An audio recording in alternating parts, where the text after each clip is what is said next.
kok orang-orang tuh gampang marah sama anaknya. Dulu tuh gue suka mikir ya, kok orang-orang baby blues. Padahal kan bisa sabar gitu, bisa tarik napas dulu, tenangin diri baru ngobrol sama anak biar nggak kelepasan baby blues atau tantrum atau apa gitu kan.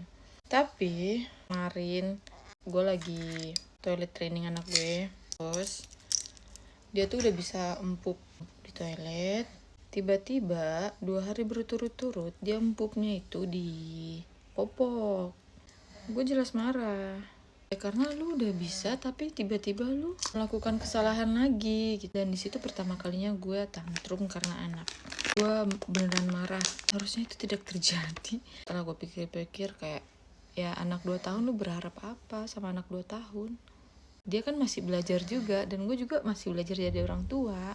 Kita masih sama-sama belajar. Harusnya gue gak usah tantrum itu. Dia mau empuk di popok juga gak masalah sebenarnya, gak usah kayak dibesar-besarkan, kayak sepele tapi bikin marah. Jadi gue kayak ngerasa, oh mungkin ini yang dirasain ibu-ibu lain selama ini.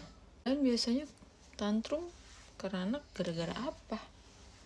Gue ngerasa udah berhasil ya toilet training, ternyata belum. It's okay sih sebenarnya, nggak apa-apa. Gue aja yang egois maksain anak harus sesuai dengan kehendak gue, padahal kan dia juga masih belajar dan gue juga masih belajar jadi orang tua. Harusnya gue lebih sabar dari itu gitu deh.